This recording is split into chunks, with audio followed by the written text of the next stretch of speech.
Cheers! Merry Christmas Eve. We're about to reveal the 12th wine of our 12-day Advent calendar and chat with the winemaker. So stay tuned. Dessert wine from BC. Oh, a big hint.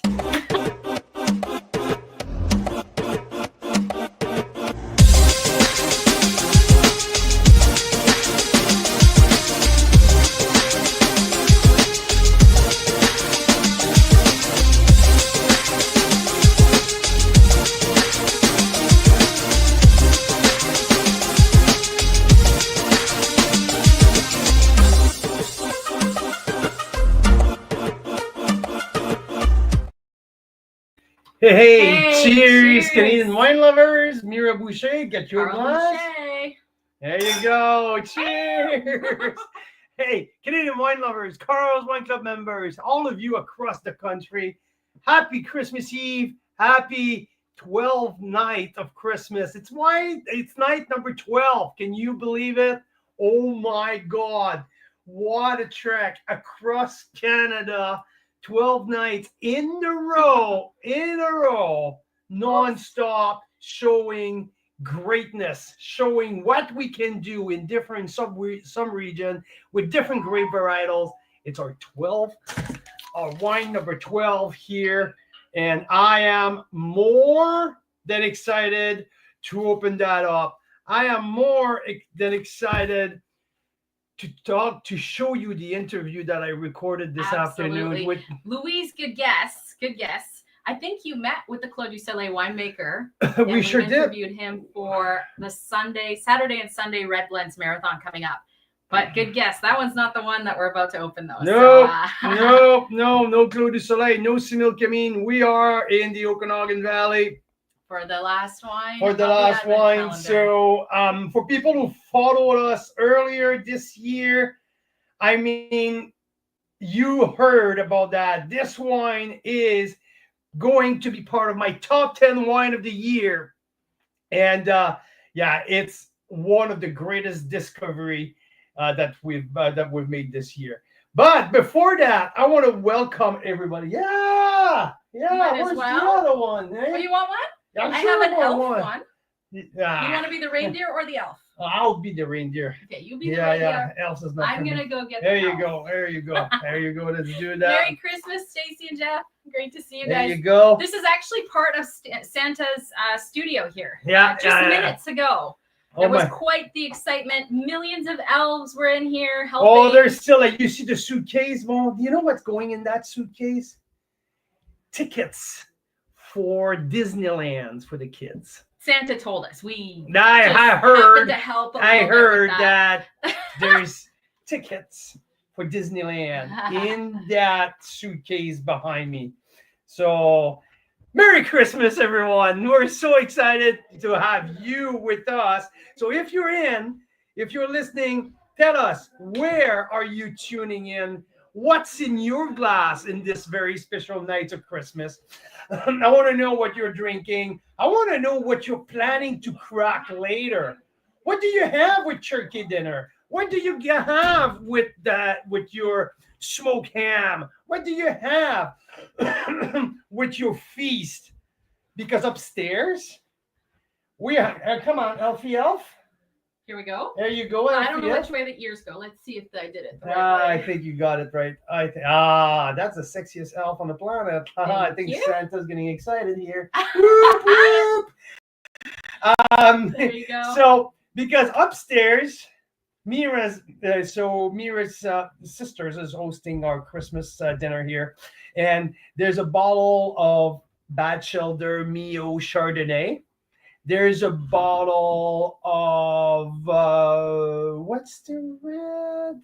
What did we? Oh, there's some Southbrook Laundry Vineyard Cabernet Franc. That'll be nice. That'll be nice.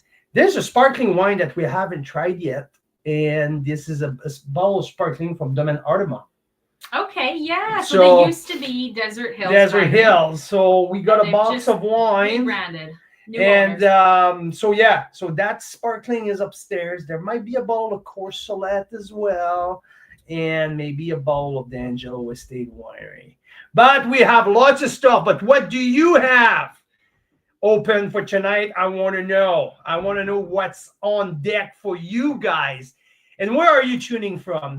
So we are now live from Victoria on Vancouver Island. I'm rocking here the Winery of the Year celebration in Ontario. This is Thomas Batchelder. This is Mira. The Vineyard Tour. If you look on the back of the shirt, it lists all the vineyards that we visited. Look at that. Look at that. Woo! Can you see? Yeah, you can see the vineyards are like in small print, but I mean, it's like a rock tour with a real rock star, Thomas Batchelder. Here is Mira. No, this is Carl. And Louise opened yesterday's wine to see if she liked it. What did you think, Louise? That 2017 Cab Franc that I really love. So that was quite of a bomb last night. Jesus Mary. So Chardonnay and Pinot Noir for Daryl tomorrow. So I would have never guessed for Daryl. Yeah, I'm surprised. I'm shocked. I'm shocked. But what's on deck for tonight, Daryl? Come on. He's got the Oh yeah, that's open. true. He's got this one open and he's loving it. So Daryl, is that the first time tasting this one? Because it's a 95 pointer of Carl's, so it's a pretty rare high score. Oh, you like the 2017 Louise Cab Franc from Ontario? That's awesome. I love it. Oh, Karen's Vintage Cherry Point Vineyard on the island. I think that's pretty close to here. Cherry Point? No idea. Up in I think it's Cowichan. Yeah. I believe so. It's a Syrah from Soren. Nice. Soren. Is Soren South Africa? No, I think that's that brand by a couple of people here in Canada. They only make like one or two wines. It's a new brand of Canadian wine, right? See, thanks guys for teaching me stuff. I thought I knew everything about Canadian wine, but I surely don't. 1,200 wines. You're just scratching the surface. I'm just scratching the surface. That is for sure. There's already 100 wines that I counted that I need to taste in the next week or so.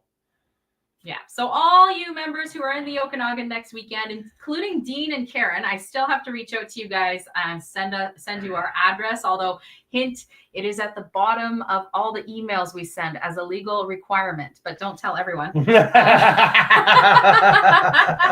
Yeah. But yes, we would love to see you guys at the headquarters, and I'll try and send you a note in the next day or two. I know, Louise. It's such a tough job. I know. I'm trying to be on holidays here. And what I have to do is to taste wine. Come on, leave me alone, you guys. Oh my gosh. Hey? Such a tough job. I know. Merry Christmas, everyone. 12 night. Daryl's wishing Sandy Merry Christmas on here. That's very romantic. I love it. Let's recap. This is night number 12. It's the finale. It's the grand finale. The grand finale. So, night number 1, we started all the way across the country, far away. We started in Nova Scotia, Benjamin Bridge, non-vintage, reserve, brut, traditional method. From Nova Scotia, we went to, here you go. From Nova Scotia, we went to the Beamsville Bench in Niagara on the escarpment to open a bottle of 2021 Malavoie Courtenay Gamay. Courtenay is a single block of that estate vineyard who's been vinified on its own since the 2000s, since they started. A very special block. Gamay was our wine number 2. Wine number 3, we went to Kelowna East Slope, the east slope of Kelowna, with one of the oldest vines of Riesling, Tantalus Riesling, Old Vines 2021 vintage. David Patterson was our guest. Wine number 4, we went to the Lake Erie North Shore appellation with 2020 Moucherie Syrah. Night number 5, we went on the Golden Mile Bench in Oliver, BC, in the Okanagan Valley to taste a GSM from Hester Creek, and had an interview with Mark Hopley, director of winemaking at Hester Creek. Wine number 6, we went to Prince Edward County with Trail Estate Vineyard, a Pinot Noir, and talking with Mackenzie Brisebois, winemaker there. There is the beautiful region of Prince Edward County, the land of Pinot Noir and Chardonnay. After Prince Edward County, we went back to Niagara to talk with the legendary Thomas Batchelder, because I really wanted to put his brand new bottling of Mio Vineyard. First time that he's been working with the Mio grapes from the Lincoln Lakeshore appellation. And it's been a big hit. 93 points, Carl's Wine Club. That was wine number 7. Wine number 8, we went to the Similkameen Valley. We cannot be more different region from Niagara all the way to the Similkameen, that rugged, dramatic landscape where Coursolette Estate offered us the 2021 Cabernet Sauvignon. From the Similkameen, we went on the Skaha Bench in the Okanagan Valley on the Skaha Lake, Blasted Church with the 2019 Sacred, Nothing Sacred Bordeaux blend. Interview with Evan Saunders, the winemaker at Blasted Church. It was really interesting to see how they finally defined that 21 vintage will make it to their top hand that they make exclusively on Outstanding Vintage. Go back and listen to that. Yeah, because interview many if other you people haven't. would say 21 was not phenomenal for reds. Yeah, but that was 19 for this vintage. But it was 19. Yes. Yeah. Anyway, no, that was wine number 9. Number 10. Whew. We went to the Silva Estate, the Silva Vineyard winery with our friend Richard De Silva with the pre-release of the Fumé Blanc, one of the 4 whites we had in the Advent calendar. In outstanding interview with Richard. That 2023 Fumé from the Neuramata bench has to be discovered, rich and bold and sophisticated. Really like that. Last night, we went back to Niagara, but this time Niagara on the Lake with our good friend Fred DiProfrio, winemaker at Bellaterra Estate Winery. We had a back vintage 2017 Cabernet Franc, which was tasted last night, and the people who had it, it's quite that one. memorable wine. So yeah, and tonight, here at Boucher, Let's Vanna unwrap White. it. There you go. And then we have a very legendary interview with this winemaker. Oh yeah. Who I have to say, I don't think anyone else captures on interviews like we do, because you really have to. He's like Thomas or many of these other guys. They're really like monks. They live. Oh, he's an hermit. They're hermits. They're Oh, monks. like that you guy. gotta go into their cave to find them. Like Yeah. Well, put them on Thomas at least Zoom likes to talk, but Da, yeah. da, da, da. D'Angelo Estate Winery, the Dolce Vita Rosso fortified wine. And if you want to get have a little bit of fun tonight, look at the percentage of alcohol here. Yes, it's like a port. So Dolce Vita Rosso, 100% Tempranillo grape. So this wine is something else. When we tasted it in barrel 2 years ago, when Marcel Morgenstern from Bellaterra and Fred and Lou came to the Okanagan, Sal took us to the barrel and we had a sample of that and we all fell off our chair. Holy shit, how good it was. He bottled that earlier this year and we were the first to taste it. And when I had a sip out of the first time bottling, I said, Sal, it's going on my top 10 wine of the year. This was amazing. He sent it to the All Canadian Wine Championship and won double gold. Best in this category. So amazing. Crack that open. And if you have that open, that bottle can stay, like the wine will be good for 2 months. You can go an ounce or 2 every night, and this will stay good for a long period of time. It's fortified. It's already oxidized. So sorry about that. So Karen already has a bottle open. So you already had this wine before. That is awesome. Yeah. I may have put that bottle in our 12-pack your mystery pack. Maybe that was when I put it in your pack. But anyway, tonight we have that open. This wine is not available anywhere. And Sal will tell a little secret of that. So, and I don't know if you don't last the whole interview. At the end, he's going to talk about how he topped up all of the barrels while sitting in a barrel for 7 years. This is made from grapes of Tempranillo from 2014 and 2015 vintage. Okay, these 2 vintage sit in barrels for 7 years, but every 2 months he has to go and top up the barrel because wine evaporate. Mm-hmm. So, and you cannot have air in the barrel because it's going to oxidize the wine. So you have to top up the barrel. They call it the angel share when that bit evaporates. Yeah. Yeah. So he tops up the barrel with, guess what? You're gonna tell him in the interview? Okay. We'll stop teasing. But let's answer Louise's question. It's called fortified because the wine is fortified. What does fortified mean? What does fortified mean? So there's brandy added to the mixture. So what the brandy does, it stops the fermentation exactly at the percentage of alcohol that you want to. So and the brandy was made from the estate Tempranillo grape skins. So everything is from the estate. The person who made the brandy is right across the street from Sal. So very, very interesting. And the barrel was topped up with Tempranillo ice wine. You gave away the secret? Yeah, people might laugh. It's All Christmas. right. Well, you'll hear it from the horse's mouth in just a second. So, yeah, this is Sal D'Angelo. It's Sal D'Angelo. So what's cool with Sal, he started in early 80s in Ontario. So Amherstburg, Essex County, Ontario. Sal purchased his first farm out there, and in 83 he started to, I think 83 his first deal fell off, or anyway, listen to the interview.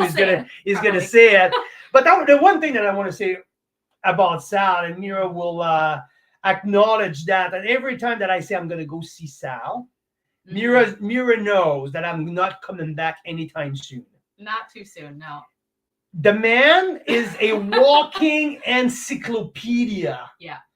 About terroir, about farming, about back in the day. You know, when you have a conversation with your grandpa or with your uncle, and he always talk about the good old days, right? And you remember so many details about this and that. And remember, my grandpa was always about like the 60s, the Stanley Cup final in the 60s, about the Bruins, about the Leafs, but he always remembers some details. Sal is like that about the wine industry in Ontario or in BC. So it's quite incredible. And then when I stop by D'Angelo and I know that Sal's going to be there, or sometimes he's going to text me, "Are you stopping by soon?" I know that the old man is bored and he wants to talk to someone. So, yeah, so you actually got to taste this in barrel. A few years ago with Marcel, Lou, and Fred from Bellaterra when they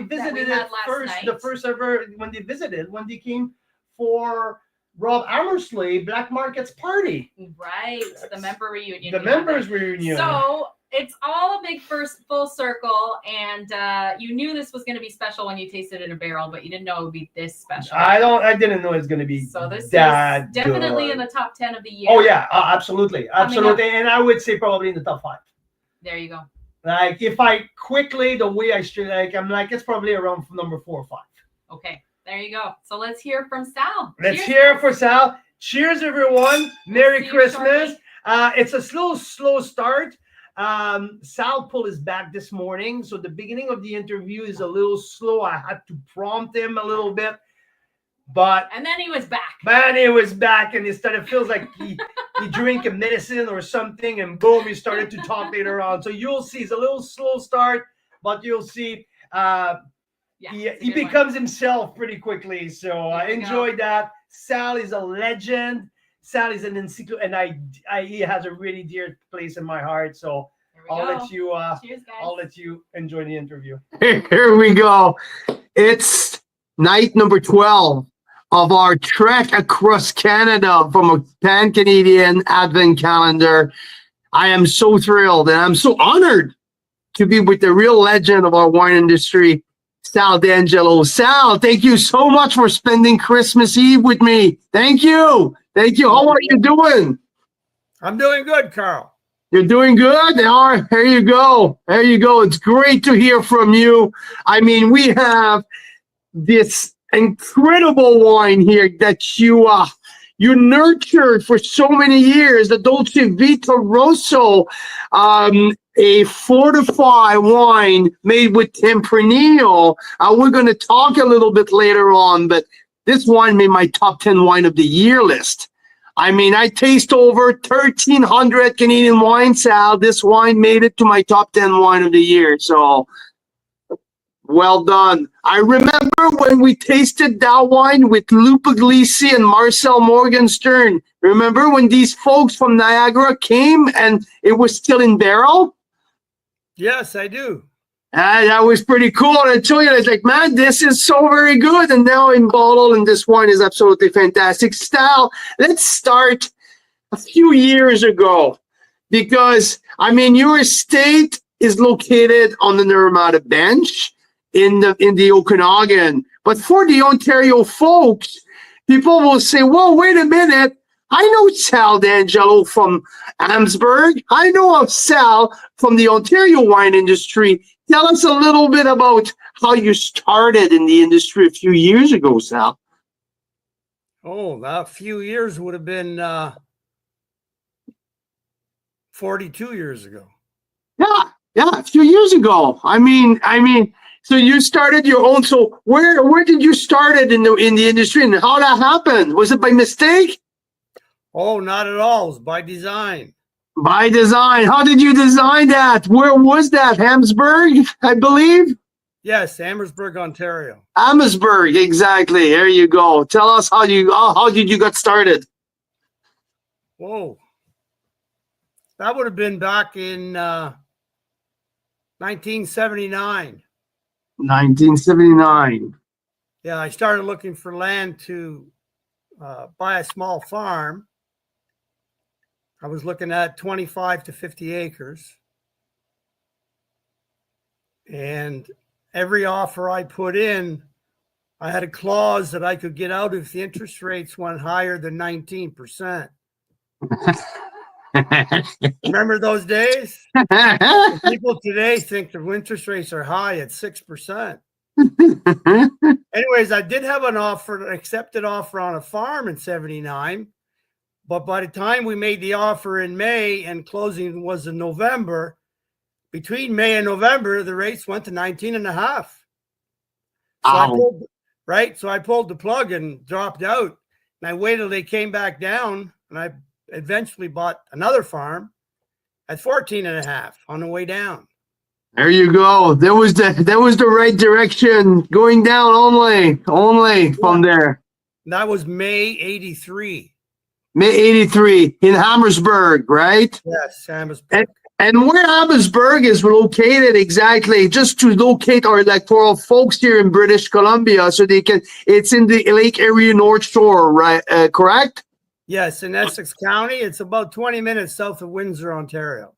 There you go. And when you bought that farm, there was was it to farm some fruits, or was to farm the grapes? And you wanted to farm Vitis vinifera, or you wanted to farm hybrids? How's that? What was the plan then? Well, the plan was to plant grapes only. Okay. There was no stone fruit. There was no peach in mine or nothing like that. It was grapes and grapes only. Yeah, it was just a cash crop farm at the time, and I had just started my teaching career, and the plan was to teach in the winter and farm in the summer. And then when I retired, I was going to start a winery. Huh? That was the plan. But in 1987, a free trade agreement took effect. Plans change. It sure did. It sure did. I had planted Saval Blanc and Vidal Blanc and Marshall Foch first. Okay. And then on how many acres exactly with the farm in 83? The farm was 50 acres. Okay. Oh, the good size. And in 84, I planted 1 acre of Sauvignon Blanc. And then in the next year, would have been 85, I planted another 7 acres of Vidal Blanc and Marshall Foch, with the intent of planting Pinot Noir the following year. I wanted to do the hybrids first because that's what they recommended at the research center. Okay, so now 2 years in, the hybrids were in, and 85 hit, and we're just about to plant some Pinot. That was the plan. Right, Pinot Noir, and then I put a 2 acre block of different vinifera's, Cab Franc, Merlot, Riesling, Chardonnay, to see which would fare well. The entire farm was planted on divided canopy trellis system. The hybrids were on Geneva double curtain, and the vinifera were on the Lyre, Lyre system, both divided. Oh, that's interesting. Very interesting, because we see some folks here using the Geneva double curtain. They say this system is coming back very popular right now. Yeah, it splits the canopy, and it's a hanging style where the shoots start up high and they hang down to the ground. Yeah, that's what happened. And so you started that way. And at what point did you started to think, hey, well, wait a minute, I want to go check it out. What's happening on the other side of the country? When that happened, and how that happened, and why? Well, that was happening at the same time. Actually, I had plans to come out to the Okanagan as part of my research. I had researched the vineyard and wine industry for over a decade at that point, and the Okanagan was already on my radar, and I ended up coming out in March '87. Okay, so, and where did you go? Where did you check it out? Because the research center is in Summerland, right? A couple minutes from my house. And so, and I think it's been there the whole way. So where did you go when you went to the Okanagan? Did you look in Kelowna? Did you look down south? Where did you go? Well, I had already been communicating with Dr. Andy Reynolds at the research center for about 4 years up until that point. And he had sent me a lot of information along with 72 years of weather data. Oh wow. Yeah, he sent it by that new invention called the fax machine. We didn't have internet with attachments. So I had already been studying the data, and I looked at the Grape Atlas, which I had purchased and ordered and sent to me at the time. So the whole valley was mapped out, and I was looking for the warmest night and the coldest night of the winter. Okay. So when you get a cold snap, where would the least damage occur? And my data showed that it was the strip of land between Penticton and Naramata.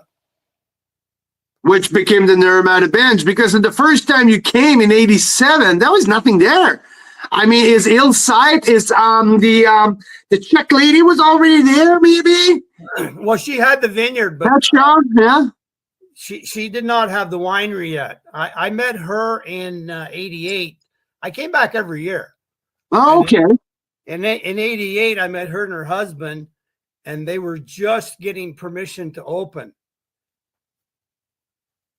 Okay. And in the meantime, you were still running the farm in Ontario, and it started to win some pretty big award, like a best ice wine. And Not yet. Not yet. Well, first the free trade agreement hit. Okay. Cut the price of grapes in half. So my $40,000 crop of Vidal Blanc, which was going to be sold to Collier Wines in Harrow, instead of worth $40,000, was only worth $20,000. Oh. Right. So that happened just like that. So what I did is I applied for a license to crush, and I started crushing that year for home winemaking. And then the following year I applied for a wine license. Okay. So that was in '85 and '86. If I'm going to sell them that cheap, I'll sell them to myself. I think it's a good way to see it. So, yeah. Accelerate the plans. I'm not going to wait for retirement to start the winery. I'm going to do it now. Okay. And so Vidal was destined exclusively to do ice wine at that point, or you were doing not some? yet. I hadn't quite. No, that was '87. Okay. And then in '88, I applied for the license. Okay. And I was issued a license to ferment. Well, it wasn't a license at the time. It was actually a letter of intent. It's different in Ontario. And at the time, what you had to actually make the wine first. You had to make a minimum of, I think it was 4,500 liters. And then you had to send a sample to the tasting lab for the LCBO, and then the lab analysis. Then they would decide if they would give you a license. So the first vintage we did that was '89. And then a license was issued in the summer of 1990. Okay. And what was the first wine you made? Vidal Blanc. The Vidal Blanc, still Vidal. Yeah. Okay, and thing grows, and you started to win some award. Like, we're looking like late in the '90s, right? That's when your Pinot Noir won the best wine in Canada, or the best wine in Ontario, and you won the best ice wine in Ontario a couple times as well. You did, and I think you won also the Great King of Ontario. You won them all. Well, a few. A But few. while that was going on, I was still coming here being in the Okanagan. I was coming back every year. And by that time, Hillside opened, Wild Goose opened, and Lang Vineyards opened. So on there by the bench, there was two wineries. There was Hillside and Lang Vineyards in 1990, I believe. And then by 95, there was Kettle Valley and Poplar Grove. There was 4. And I think there was another one. Might have been Lakeview. Okay, and Back then was 4 or 5 wineries, and I stopped coming in 92 was the last year. I skipped 93 because I contracted Guillain-Barré syndrome and I was paralyzed, so I couldn't come out here. I came back in 95, and by that time I had some other issues, and I actually gave up on it. I was going to focus on Ontario, and I gave up on my trips here to BC. It wasn't until 1999, that would have been 7 years later, that something called the Grape King Award was bestowed upon me. Thank you. And I didn't know at the time, but part of my duty was to travel. And I asked them where. They said, well, you have to go to Penticton, BC to represent the Ontario wine industry. And they gave me some funds to offset expenses. So I came back in 2000, and this time things were different. I was healthier. My kids were a little bit older, and my interest had picked up again. And here you were. So you were there. You were here to represent the wineries of Ontario, right? Tasting with some of your counterpart from BC, and that's when you found the piece of land that you have today. The Grape King comes out to the Okanagan Wine Festival every year. The Ontario Grape King. That's how I met the own Lou. Okay. Of Bella. Yeah, Bellaterra, the old Yeah. Yeah. Another one. By that time I was here, most of them come and visit me. Like Daniel Lenko came to visit me when he won the Grape King. Anyways, that was 2000 that my interest was peaked again. And at that time, we actually had another venture started in Essex County with some partners, and the decision was made to sell.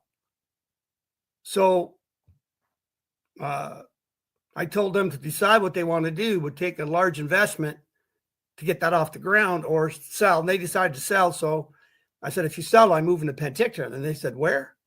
I said, Penticton, it's the Okanagan Valley, which they did. The deal went through, we sold. And then I flew out here again in March 01. And then I bought the farm next door to me, and then I closed on that in November 01. November 01. And when you bought your piece of land on the Nevada bench, was there any other option for you? Were you looking somewhere else, or you were set on your idea of being between Penticton and Nevada? That's that strip where you analyzed the temperature at like 15, 20 years ago, and you were set on where to go already. Oh, yeah, I didn't change my mind. It was between Penticton and Armada. That's where I wanted to be. I even told my realtor that I had hired. He used to mail me the Friday and Saturday local paper for 10 years. And I was following it, and he would send me brochures, pictures, packages for real estate. And finally, when I flew out that spring, I would have been March, I got a little bit, I think, or June was it? It's foggy. I think it was June. And then I found the piece and I bought it. We closed in November. And then I met the neighbor, next door to me, and he wanted to get out. This was all apple trees at the time. Okay, that was my next question. Was it okay? So it was all apple when you bought. Yeah, so I was removing the apple trees on the farm, and he came over and asked me if I was interested in his place because the apple prices had dropped down to 3 cents a pound. Oh shit! Yeah, he had had enough, so we made an arrangement, and he moved up north somewhere, and then I bought his farm, which is right next door, which gave me a total of 27 acres. So and it's the farm where you're located today, where you're sitting right now.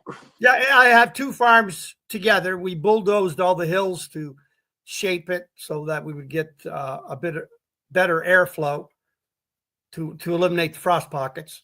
And that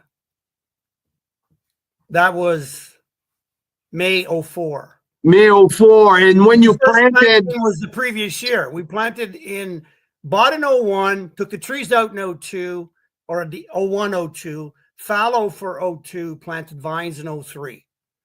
Then bought next door in 04 so I could extend the vineyard because the farms are shaped in such a way that his hill was actually in the way of my next few rows.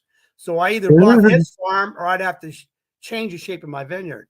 So I bought his farm, then had the bulldozers come in and we reshaped it. And then I extended it so that all the rows are the same length. what was the first grape that you planted? Which varietals that you planted at the beginning? Malbec.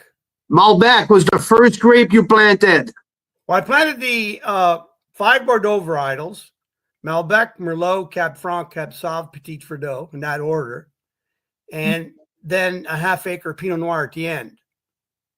I was going to switch to Pinot Noir after. So it gave me 4 acres of Bordeaux varietals and then the ½ acre of Pinot. And then the next year, I put another ½ acre of Pinot and an acre and a half of Tempranillo in 05.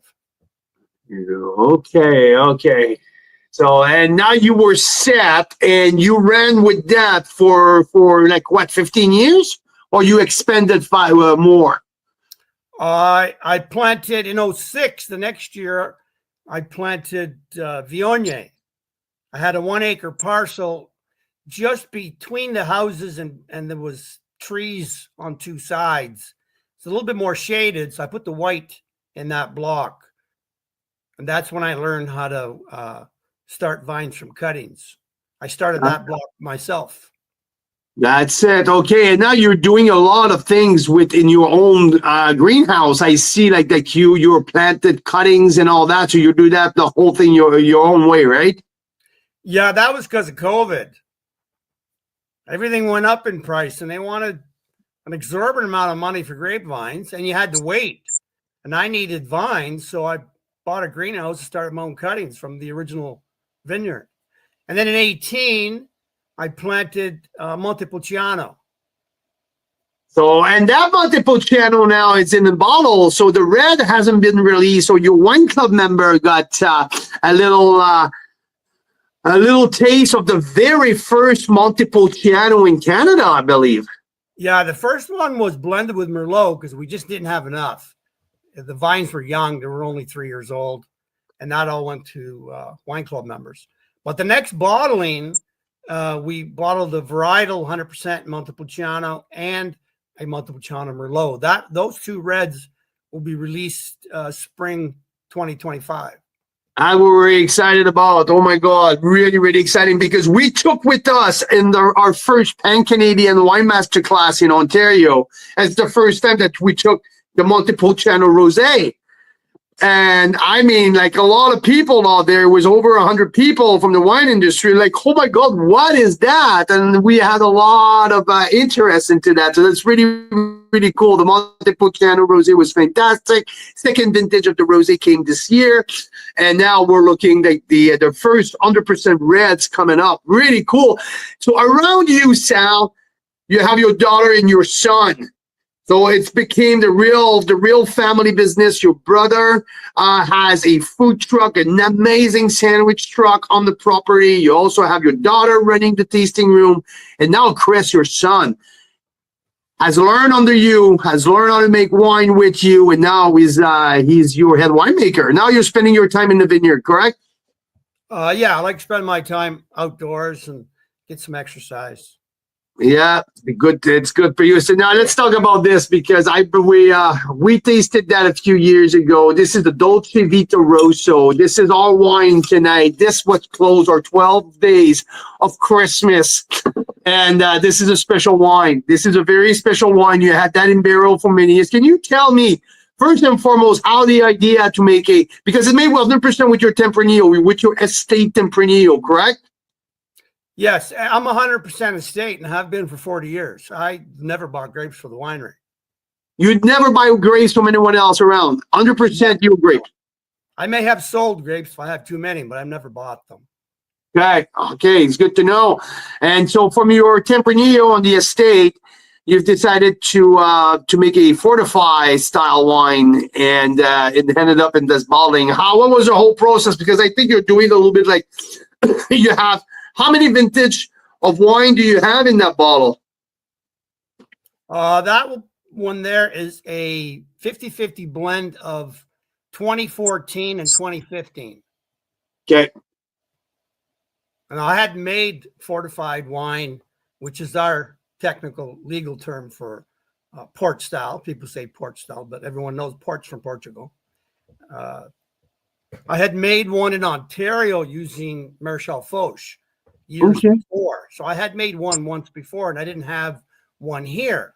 So I wanted to make one here. And that wine, the 14 was destemmed and crushed, and then left after the addition of the brandy. I don't know if people know how fortified wine is made, but first you need table wine to be distilled because brandy is distilled wine. So you either use last year's or pick some, ferment it, and then get it distilled. So we had some from the previous year, which was, so we had distilled Tempranillo wine into brandy. It's about 90% alcohol ready. Then we destem and crush and follow same red winemaking practices. And then at a certain point, usually about halfway through the ferment, you will add enough of the brandy to bring it to 18 to 20% alcohol. And that will kill the yeast. It'll stop fermenting within minutes. Then I let it sit on the skins. I sealed the tank and let it sit on the skins for 30 days. Okay. And that's a very important process to seal the whole thing and let it sit there. It's a very important process in the whole thing. Well, yeah, the fermentation is no longer producing carbon dioxide, so you don't want it to oxidize. So we sealed the tank. Then after 30 days, we pumped it off and pressed it. And then it went into the barrel. And that wine went into the barrel for 7 years. And so we topped it up with first fortified wine. Well, then we ran out of fortified wine. So then we topped it up with Tempranillo wine. Well, then we didn't want to add too much Tempranillo wine because you're going to dilute the sugar. Because having added the brandy halfway through, you still got half the original sugar. Didn't finish fermenting. So if it was 24 bricks, which I remember it was, we only fermented about 7. So yeah, it still quite a bit of residual left. So then we had also some ice wine, Tempranillo ice wine that we had made in between those years. And we had some in the bottle, and I still had about a 200-liter tank that we hadn't bottled yet. So then I decided to start topping up with the Tempranillo ice wine. So there is a little bit, about 1% of Tempranillo ice wine. You got to keep the barrels topped up. We top them up once a month. You can go maybe 2 months, but you can't go more than that. It'll get too much airspace on the wine. And what can happen when you do that with the airspace? What happened? The wine's starting to oxidize, right? And that's what you don't want. Right. And by this time, the wine had, we took a sample out, and it was tasting quite good, as you remember. Oh, yeah. Oh, yeah. Fuck yeah. So, oh, that was outstanding. And I entered it in the All Canada Wine Championship, and it won a double gold. I mean, this is incredible. I mean, 18.3% alcohol. It's well balanced. There's the freshness, the natural freshness of the Tempranillo grape resound in there. There's length, there's concentration, there's like oak spice, there's everything in that wine. This, a little chill after a meal. You can have 2 to 3 ounces after your meal, and this is an absolute beauty. And yeah, that's what we choose to finish our Pan Canadian, Sal. This is an outstanding wine. Is it something that you like to sip on at home, or it's not too much of your style? No, I like a port style after dinner. Do you? Yeah. That's awesome. And if people want to come and see you, Sal, what's the best way to reach out to you? What's the best way to tell people where exactly you're located? Email on the website. There's a address. They can send email to the office. My daughter will get it. Yeah, your daughter is in charge of the tasting room. She's always at the tasting room. You guys also have a guest house, correct?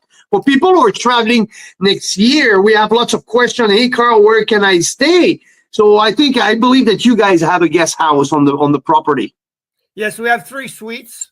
They're all self-contained with separate heat and cooling systems, separate entrance, separate washrooms. It's like a little mini condo, if you will. In-ground pool overlooking the vineyard. Lots of outdoor space, decks. There's a wraparound deck on the whole house, so you can choose the spot, whether it be in the shade or in the sun, whatever you like. And the pool's quite large. It's a beautiful spot on the Naramata Bench. And if you got to say the last line before we go, why Naramata Bench is so special in our wine country? Well, we're right on the lake. So this is a perfect example of the lake effect. Like this past year, 2024, we had no crop, but the vines all lived. They all survived. So we'll have back to normal crop levels in 2025. And that's because of the lake. We're a little bit warmer, just enough. Well, there's areas in the valley that, because of the cold temps last January, they have to replant. The vines are died. So and you guys didn't experience any death in the vine. Like everything survived. That's miraculous. Well, there were some young ones that we started from our greenhouse cuttings that maybe I think 15-20% didn't make it. But we also noticed that those were the vines that we didn't put enough compost on. So this year, all the new plantings have been buried in organic compost. Huh. So now this is your way of protecting your crop in case something like that happen again. Well, especially young cuttings, because just as cutting started in the greenhouse, basically started in March.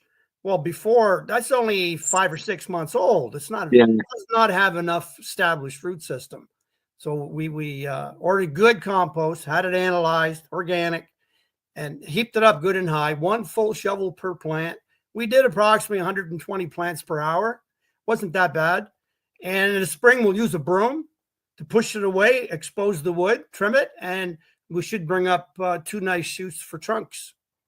That's awesome. And wait, what's the king varietal on your property? Which one do you say? If there's one grape varietal that you say, that's the one who grew the best on my property, what would be?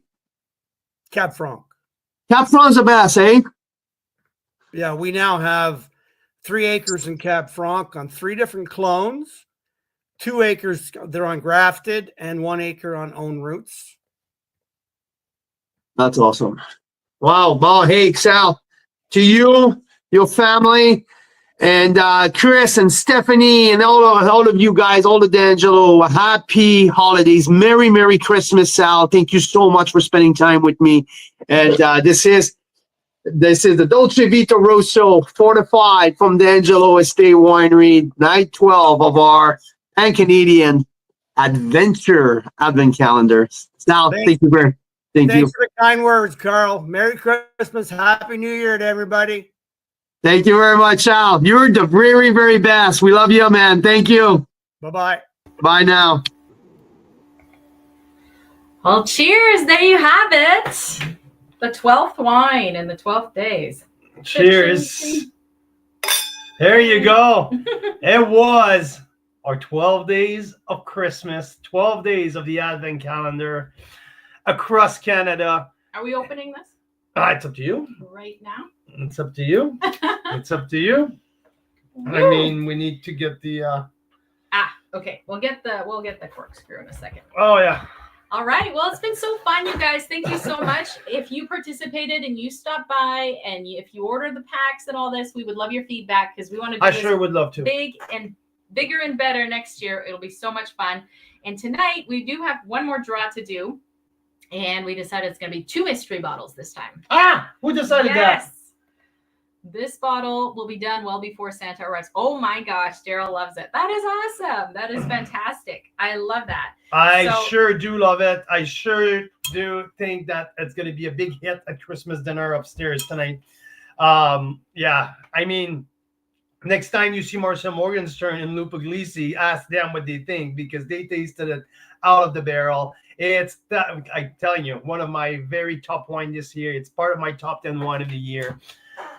Unique in terms of the grape varietals, right? It's 100% Tempranillo, 100% Estate, Narmada Bench Tempranillo, top up with 1% of Tempranillo ice wine, fortified with brandy made with Tempranillo grape skins, everything. Like 7 years in barrels, 7 years in barrels. So this is international success. Like you look at the port that they make around the world, like these really top port producer, this is exactly the same process that they do. The quality And the is same kind of quality. the as some of quality us. is just so world class that I cannot even express my gratitude and excitement that we had access to taste that at such an early stage. This will age for 25 to 30 years. I mean, it's so exciting. It's amazing. It's amazing. And I never thought about that it can age for like 25 or 30 years. Oh, Because it's fortified. yeah. It can 18.3% of alcohol. Smoother and smoother and more amazing. Tracy, Merry Christmas. Great to see you guys again. Oh, I'm about to add you to the draw thing here. I don't have Tracy on here. Tracy. Yeah, so it was a very special 12 nights for us to meet with all of these passionate people from across the country. I hope that you guys learned a lot because we sure did. I heard It's been a lot of fun. it's been a lot of fun. I mean, I think it's kind of like telling us that we need to do more lives. I think. I mean, come on, it was so freaking awesome, Yes. and the attendance So and fun. people tune in. People loves it. So hey, we want more feedback. We want more of your thoughts, and because we're waiting to do more, we really enjoy that. And how about we do a Christmas Ooh, nice. Christmas in July? Right? A Could be. summer kind of Advent I calendar. was telling Carl that it's great near Christmas time because it gets dark so early. And I don't know about you guys, but we don't go out as much in the evening at Christmas time, right? So it's kind of fun to be on here, opening bottles of wine at home. In the summer, maybe it has to be like from a patio, a different patio somewhere. I don't know. I don't know if it would work as well in the summer, but I love all the feedback. So please hit us a reply in the next week when you get a note from us and let us know your thoughts. Here's John's Christmas wine, 2018 Pearl Morissard Chard, Cuvée 19. Oh, there you interesting to go. See how that's going. Yeah, I hope the 18 is holding up better than the 17. We had a but, hard time with the 17. 17 fell recently. off the cliff quickly in the last 6 months, but I believe I still have one bottle of the 18. So, hey, shoot me a note, John. I would like to know how that bottle has held up. So, yeah, Derek, I haven't seen you I haven't seen your name in there in ages. Welcome. It's great to see you. To see you. Chilled red wines. I love that. Actually, yeah, that could be a really fun pack that you could get in advance and then open with us to kick off summer. Yeah. That could be really fun. Well, here we go. We're doing a draw. Everyone that's left comments tonight on here on Instagram, we're about to draw for 2 mystery bottles. We'll try and guess. Carl will personally try and guess what you might enjoy based on hopefully what you tell us. If not, we'll send you 2 that we really love. So here we go.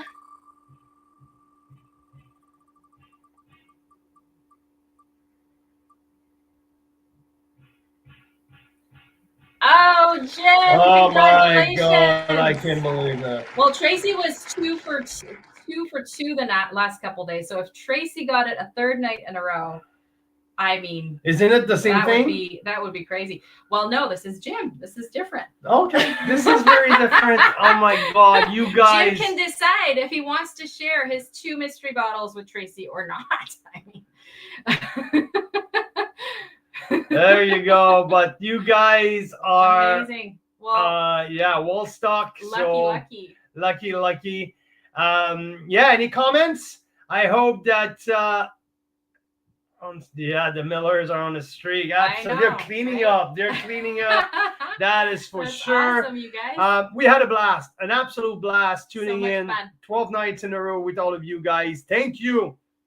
Because the core of that, these listeners have been on for 12 nights now. So, wow. Yeah, thank you guys. All of You made you. it so It much was fun. pretty darn awesome. So I think we're going to go play with the little newborn, the little new baby. Well, not so much newborn he's now. 1 now, but One as we now. get older, a 1-year-old, a newborn, same thing. I mean, right? same thing. Yeah. So, So, but yeah, we're gonna take a couple days off. We're gonna watch the Ravens tomorrow on Christmas Day, and Butcher Garden on the 26th, and we're back home on the 27th, getting ready for our epic Red Blend Marathon that we're gonna start around 2 p.m. Pacific on the 28th. Guests are going to start arriving later in the afternoon, but yeah, I'm looking forward to it.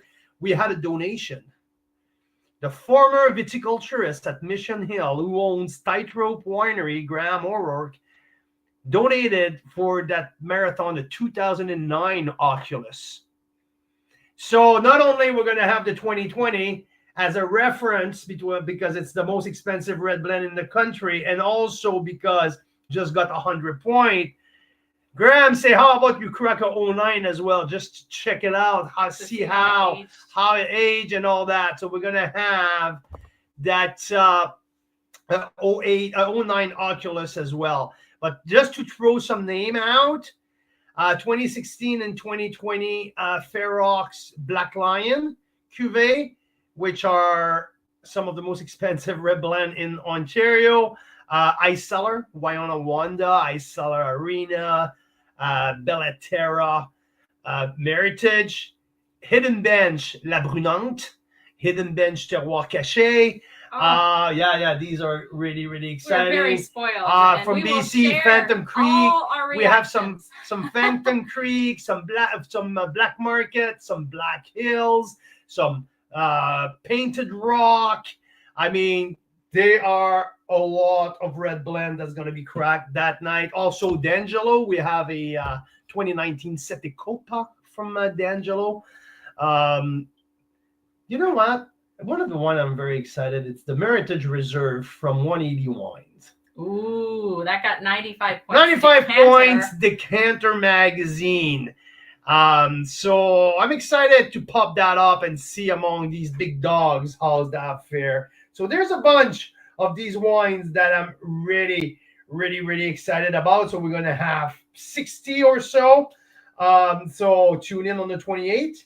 That's going to be fun. On the 29th, we're going to do another hour recapping all of the top 10. So it's another thing that we're going to do. So get in, wine lovers, Carl's Wine Club members, Woo-hoo! all of you across the country, Merry Christmas! Christmas! Merry Christmas. We love you all. Have a great night.